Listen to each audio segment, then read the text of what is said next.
What's going on, guys? BSG T2 TrekFan88 here, also for Cape Cod Drone Photography. A lot of you know my videos, a lot of you know my photos, and you like them, and the response to them has been overwhelmingly positive, and I do appreciate it. Excuse me. Today is June 21st, 2016, and the FAA has released new rules for drone operators. Now, there are technically a couple different categories for drone operators. There's hobbyists with hobby airplanes, like aircraft and helicopters, and you fly them just for fun, right? And you obviously have to have them within visual sight because there's no camera on board. Like if I had a radio-controlled plane, okay? Then you have someone like myself who has a drone for strictly hobby purposes. I don't make money off anything. I mean, if someone wants to buy a print from me, that's fine, but I'm not doing it like as my day job. It's not commercial use. And then, of course, you have people who are going to be using drones for commercial use. And until today, or until this ruling was passed, you could not, for commercial purposes, use your drone. Weird, that kind of restriction. And I'm not going in depth here, but as someone who likes to see something from both sides of the coin, or both sides of the argument, to put things in perspective before I list the rules here, I fly a Phantom 3 Professional series, which has a 4K camera, advanced detection for height when it's 10 feet or less for basically hovering, and of course, 20-minute flight time per battery, very safe. It will not, with the way the Professional works, I have easily any given time anywhere from 10 to 30 or 20 or so different GPS satellites that it's using for location. If it goes and I lose signal, it will automatically return home, or I can push a button to have it come home if I know I lost connection. I can set the altitude so it doesn't waver in height until it gets directly over where it took off from. So basically an auto failsafe, okay? I can see where I'm flying, whether it's first person or with a camera, which is what I use, which is my iPad mini here, okay? And to give you a little bit of my track record, I have a total of 23 hours, 56 minutes of flight time. So do the math on that at 20 minutes of battery. I have a total of 198 flights. That's not counting dicking around in the backyard. That doesn't count turning the drone on to clean it or test it or purge the memory card or whatever. It's actual flights lasting more. I think I set this to more than 5 minutes at any given time. So that gives you a little bit of my flight experience. Certainly for someone who's owned a drone since I think it's April, March, a couple of months, that's quite a lot if you think about it. So before I list my opinion, I'm going to read you the new rules for drone operators for people like me, people like you who might be watching. Because I'm noticing a lot of people are glossing over the rules and just saying a couple of different things. Jared Polin spent 3 minutes listing them. He didn't go into detail. And for the record, my drone has a mile range of 3 miles in open area, which is obviously belongs beyond line of sight. But I can see where I'm flying with my iPad. Anyway. So, 2016, June 21st, Summary of Small Unmanned Aircraft Rule, Part 107. Operational Limitations. Unmanned aircraft must weigh less than 55 pounds. I have no problem with that. I think that at some point, when it reaches a certain size or weight, now you're talking about something that has the potential to do harm, whether on purpose or by an accident. If my drone falls from the sky, it weighs 2 pounds, I think it is, with the battery in it, give or take. If that's going to fall from the sky, yeah, it's going to hurt someone, but it's, less likely to kill someone. Plus, I'm not flying over people. I'm usually beyond them most of the time. If it's a car or something, it's going to cause a little bit of property damage, but it's not like it weighs, 30, 40 pounds. It's not like the weight of a bowling ball. Anyway, so unmanned aircraft must weigh less than 55 pounds. Cool. Visual line of sight, also known as VLOS, only. The unmanned aircraft must remain within VLOS of the remote pilot in command and the person manipulating the flight controls of the small unmanned aircraft. No. Sorry. No. I will not be following that rule. You can come and try and confiscate my drone if you want to. It has safeguards in place. I can see where I'm flying. This is not a toy drone where you can't see what you're doing. I think that this rule is a generalized rule made by people who don't understand how technological and how advanced drones are nowadays. The fact that you would limit me to fly where I can see the drone, given that it's smaller than a seagull, that's I'm not even going to get into the math on what kind of limitations that would put on something that you literally just said you can use for commercial purposes, aerial photography, videography, etc. But we'll get back to that one. At all times, the small unmanned aircraft must remain close enough for the remote pilot in command and the person manipulating the flight controls of the small UAS for those people to be capable of seeing the aircraft with vision unaided by any device other than corrective lenses. That's basically the same fucking rule you just said. You can't fly without being able to see it in person. Again, I'm not following that rule. Sorry. Small unmanned aircraft may not operate over any persons not directly participating in the operation, not under a covered structure, and not inside a covered stationary vehicle. So if I want to go do a sunset and someone walks under my drone when I'm flying above a beach, I technically have to move or vacate the area. That's like a bubble wrap rule. It's like, why don't we prohibit people from eating, drinking, text? Oh wait, we did texting. Why don't we prohibit people from doing anything that could potentially cause harm? And I get it. Again, as someone who sees it from both points of view, the potential for there to be bodily harm on someone is there. But there are way more registered drones in this country, not the world, in this country, than actual aircraft that are flying over the skies right now. How many incidents have been reported where a drone injured somebody? Fell from the sky, without being on purpose, without somebody dicking around and strapping fireworks to it, which is a funny video, but something you shouldn't do.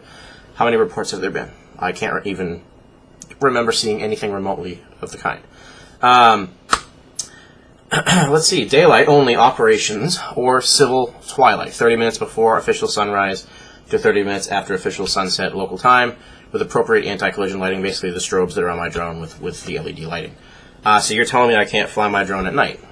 Okay. Why? What's up there that is going to hit my drone? If I'm flying 400 feet or less, aircraft can go 500 feet or less, 500 feet and up. There's a 100-foot barrier there. If I don't go higher than that, what's the problem? I get it that if I'm flying in a populated area, etc., but if I just want to go down to the canal and get a long exposure shot, which I've done, by the way, it looks beautiful, who are you to tell me I can't fly my drone at night? Now, I get it. If it's a drone or a unmanned aircraft, small unmanned aircraft, that does not have a camera on it, thus you can't see where you're going, I get it, I understand that. But again, this is another rule that seems like you're grouping all the drones into the same family, that's like saying, you have the same rules for a small two-door passenger car as you would in a SUV or a semi-truck, But again, we'll get back to that. I want to read through these. Must yield right-of-way to other aircraft. No shit. First of all, if you're following the rules, which I do try to stay 400 feet and lower, which there's another portion of that rule coming up, why would you... Secondly, I have seen military aircraft, private aircraft, and other aircraft fly way lower than 400 feet. I've seen it. And I know that objects that are moving quickly that are large, when they're high up there, look like they're bigger or smaller than they are. If you live in the Cape, which, this is a very seasonal area, especially in the summertime, look up. If you're not within 5 miles of an airport, take a gander at how high that plane is. But seriously, this rule of must yield right away to other aircraft, while I think it should be on the list, if you're above 400 feet or whatever, that's your fault. If you're below 400 feet and an aircraft hits you, aircraft is flying how many miles an hour, and my drone is hovering there or moving at 5-10 miles an hour, as far as I'm concerned, the airline or the pilot or the plane is at fault if they're flying below 400 feet and I'm not within 5 miles of an airport. Next one. May use visual observer, but not required. So you're talking about that line of sight rule where if I can't see, someone else can see. Okay. First-person view camera cannot satisfy see and avoid requirement, but can be used as long as requirement is satisfied in other ways. What the fuck does that mean? Again, this goes back to what I was saying before, where I can see where I'm flying. It has auto return. I'm not going to hit anything if I'm looking through my iPad, through what I'm using to view my footage live. Again, this is another rule where it's looped into, you know, like, go into more detail. If anything, they should say, listen, if your drone does have live feed, even limit it to high definition, 720p or higher. Like, if you can see what you're doing, you can fly out of line of sight. But they don't say that here. Maximum ground speed of 100 miles per hour or 87 knots. Hope to God drones don't go more than 100 miles an hour ever. I think the speed of my drone right now is pretty much, as far as I'm concerned, perfect, considering it's a flying camera platform, which in a calm day I can go about 27, 25 miles an hour. It's gone as fast as 50 when it's with the wind coming home, or away from me when I thought I was going to lose it twice in Chatham. But I think that's fine. I have no problem with that rule. If anything, it should be lower than that. I understand that there are other drones out there that aren't for video purposes that go way faster, but that's another story for another day. Maximum altitude of 400 feet above ground level, or if higher than 400 feet remain within 400 feet of a structure. Okay, so what this is saying is you can go higher than 400 feet if you're next to a structure, a building, other objects that are over 400 feet. Case in point, I'll just use this as an example. The Cape Cod Canal, the Railroad Bridge, or the Bourne Bridge, or the Sagamore Bridge. You know, those are whatever many feet high, but they're not over 400. If you're in Boston. And again, this kind of goes to the running, not to say running joke, but the running thing that I talk about with people when they bring up the 400-foot rule. If I'm flying in an area where there are structures taller than 400 feet or even taller than 200 feet, what is the danger? If it's going to hit me, my drone, it's going to hit the building too. So I'm happy they put this rule in here that you can go higher than 400 feet above ground level, as long as you're near or next to a structure that is higher than. I think that's a great thing, especially for, again, videography and photography purposes. Minimum weather visibility of 3 miles from control station. The way I look at that is, what's the visibility like? You know, not flying in fog or inclement weather, and I can kind of agree with that. And by kind of, I agree with that. Granted, it might be low visibility where I'm standing, especially in my New England climate, but when I fly a mile away, it might be perfectly fine. So there's both sides to that. Operations in Class B, C, D, and E airspace are allowed with the required ATC permission. Honestly, at the top of my head, I don't know what the fuck that means. Real quick, I'll look it up later on. Operation Class G airspace are allowed without ATC permission. I'm guessing that's like over residential areas or whatever. I read all this stuff up when I first got the drone, but it's not on the back of my head right now. No person may act as a remote pilot in command or VO for more than one arm. Okay, so you can't fly more than one drone at a time. I get it. That's fine. No operations from a moving aircraft. No operations from a moving vehicle unless the operation is over a sparsely populated area. Okay, so case in point, when I had my Jeep on Long Beach, and I was pretty much one of the few people out there, and it was using the follow me mode where I was driving and the drone was flying itself, I guess that's fine. If I am on a boat and I want to get us some action shots, that's allowed. Obviously, if you're in an area that's heavily populated and whatnot, I get the rule, I understand the rule, and I agree with the rule. No careless or reckless operation. Okay, what do you define careless and reckless operation? Flying at a weird angle? I mean, again, I get it, there's more than one type of drone mine, but whatever, I get the rule. No carriage of hazardous materials. So if I want to take some toxic waste or some Donald Trump ballots and fly them around, I guess I can't do that. Shit. Alright. Requires pre-flight inspection by the remote pilot in command. Duh. Every time I fly, I inspect all 4 motors, I inspect the gimbal, the landing gear, and every 5 flights, regardless of if I've had operation issues or not, I will resync my controller and run a full test and an IMU calibration.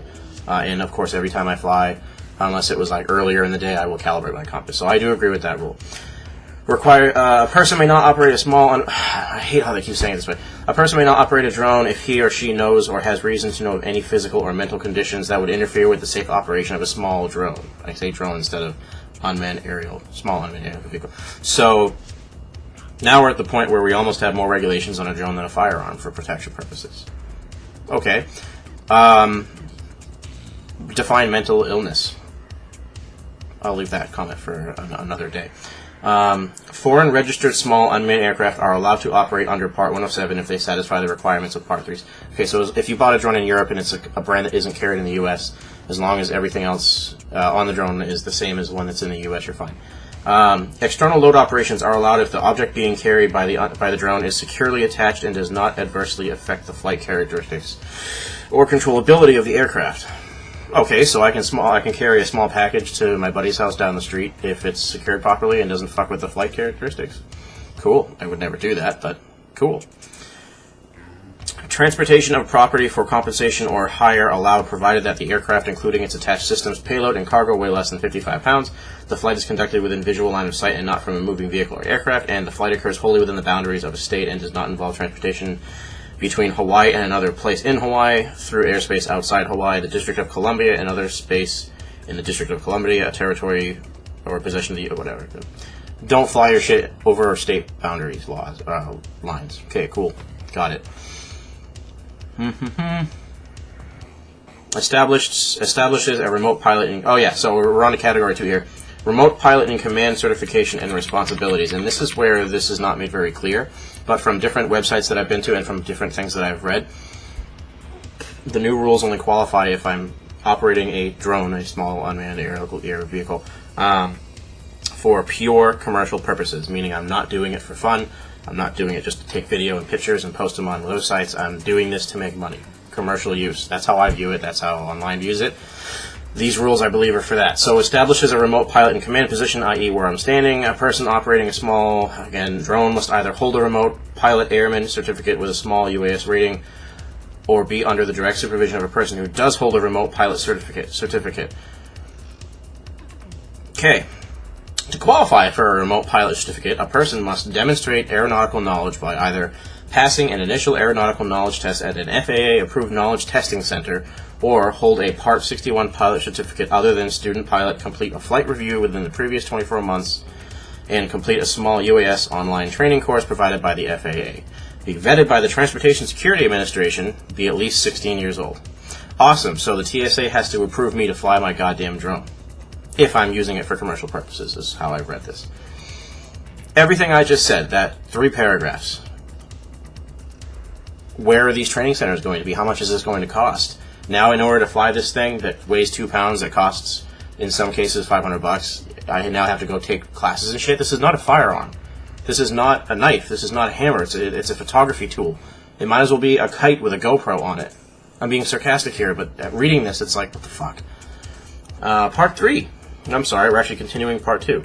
A remote pilot in command must make available to the FAA upon request the small drone. I'm going to say it. The small drone for inspection or testing at any associated documents records required to be kept under the rule. Report to the FAA within 10 days of any operation that results in at least serious injury, loss of consciousness, or property damage of at least $500.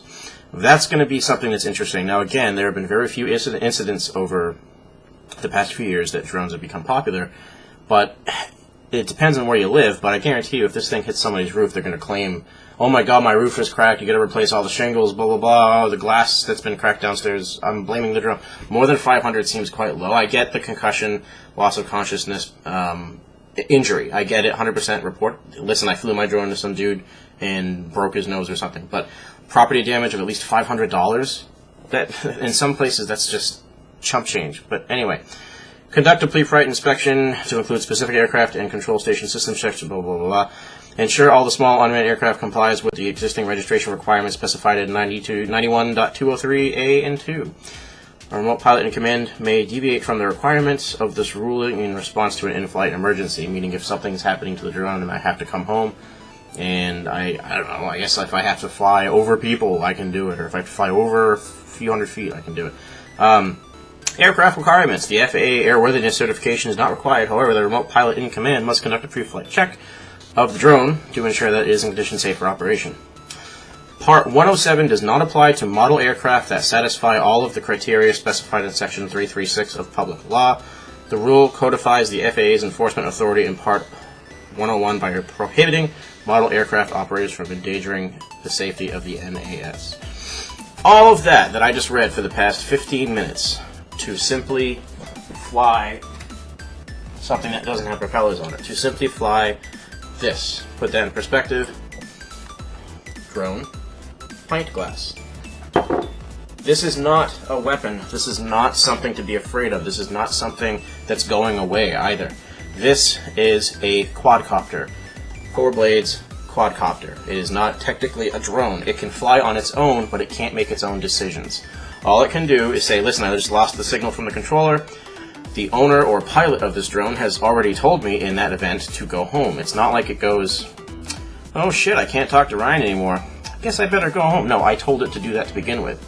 I can also tell it to hover in place until I get the signal back, or I can tell it to simply land wherever it is. I would never do that. I want it to come home.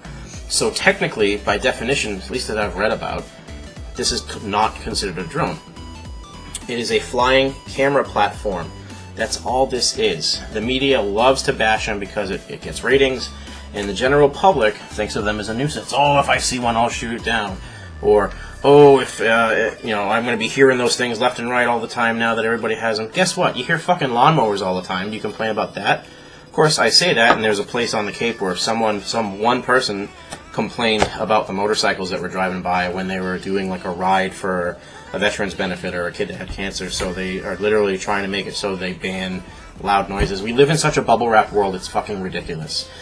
A lot of these rules I understand, I appreciate, I respect, and will follow. You know, the whole avoiding other aircraft, the whole not going more than 400 feet, which, to be honest with you, again, the big thing that they've already addressed is if I'm next to a building and I want to get a shot of the building or the roof or something, and that building is 600 feet high, which is quite high for me to fly, I should be able to fly that high from right next to the fucking building. Well, the plane's gonna... No, plane's not going to hit it because the plane's not going to come near the fucking building. But this thing about... The biggest thing that I disagree with here is the... I don't want to say it's the night flying because I can understand where they're coming from, but again, I think they're really looping in or grouping in a whole bunch of different drones together. But I do not like, and nor will I follow the rule of not flying unless it's within your vision, within your sight. Sorry, I can see where I'm going, I know what I'm doing. I have a lot of flight experience with this model drone. If your drone doesn't have a camera on it, fine, I get it. You can only fly it in areas you can see. But as far as I'm concerned, my drone was built to be flown up to 3 miles away. It's what I paid for, it's what I paid taxes on in this state to buy it. The state's made revenue, the country has made revenue. However you want to put it that way. No. That's a rule that they need to change. That's a rule that they need to understand that, not every drone needs to be flown within eyesight. Think about it. Think about a seagull. How far away can you see a seagull? And I'm not talking about in a parking lot of a mall. I'm talking about where there's trees around, etc. If I'm in an area where there's trees, I can only fly my drone above me. No. Sorry. So all these rules, I will provide a link in the description below. I just wanted to read them, and I know some of you have already tweeted at me, which is thank you, but I've read these now 3 times, once with you and then twice before. And again, 90% of them, 85% of them I agree with, but some of them are just, no. But anyway, have a good night, guys. Later.